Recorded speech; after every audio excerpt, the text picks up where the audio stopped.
Bonjour à tous et bienvenue dans cette nouvelle vidéo sur le voyage à vélo sur la V87 pour ce jour 2. Bon, le jour 2 n'aura pas lieu. Pour ceux qui ne comprennent pas, je vous invite à regarder la vidéo dans la petite fiche en haut à droite. C'est la vidéo du jour 1. Donc vous pouvez également voir la vidéo du prologue qui explique un peu tout le voyage qui était initialement prévu. Sur mon planning initial, ce jour 2, j'aurais dû parcourir la V87 de Beaulieu-sur-Dordogne jusqu'à Rocamadour. Sauf que la petite mésaventure d'hier a eu un peu raison de ma motivation. Et oui, j'ai préféré abandonner que plutôt continuer à m'énerver sur cette roue arrière dont la chambre à air est crevée et au risque de tout casser. Bon, un petit abandon, ce n'est pas non plus bien grave en voyage à vélo. J'aurai l'occasion d'en refaire d'autres. Et notamment, je me prépare un petit voyage pour cet été. Je pense qu'il sera assez intéressant. Au niveau de la crevaison de la roue arrière, je ne pense pas que ce soit le kit Decathlon qui soit défaillant, mais plutôt ma méthode de réparation. Parce qu'en regardant de plus près, le kit n'a pas collé sur un point, donc je pense que je n'ai pas assez appuyé pour le coller. Après, bon, je suis parti en voyage à vélo sans prendre de chambre à air neuve de secours, ce qui honnêtement n'était pas du tout une bonne idée.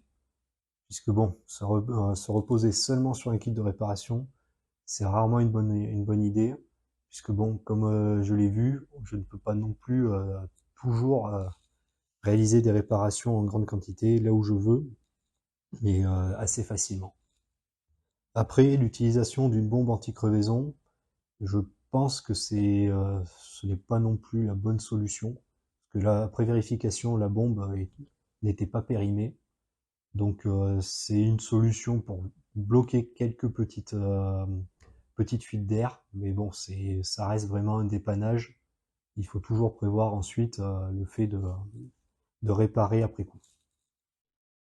Après, faire des erreurs, c'est une chose. Mais il faut aussi être capable d'apprendre de ses erreurs et éviter de les reproduire sur d'autres voyages à vélo.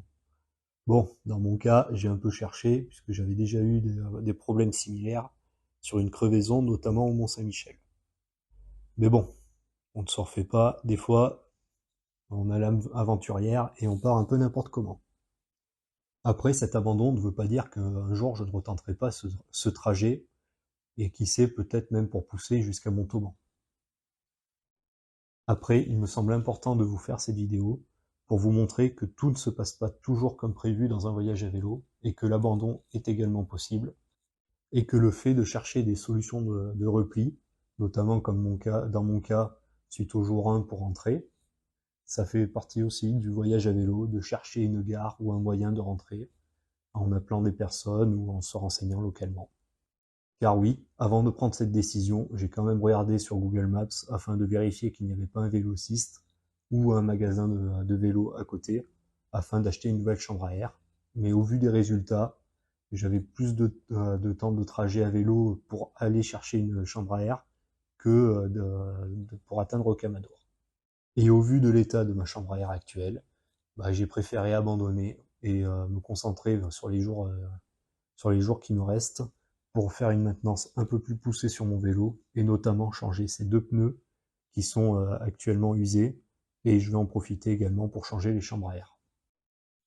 Après, je ne doute pas que la suite du parcours soit aussi belle que celle du jour 1, mais ce sera une autre histoire qui fera peut-être l'objet de nouvelles vidéos sur cette chaîne. Donc, si vous ne voulez pas louper les prochains voyages, je vous invite à vous abonner à ma chaîne et je vous dis à bientôt pour une nouvelle vidéo.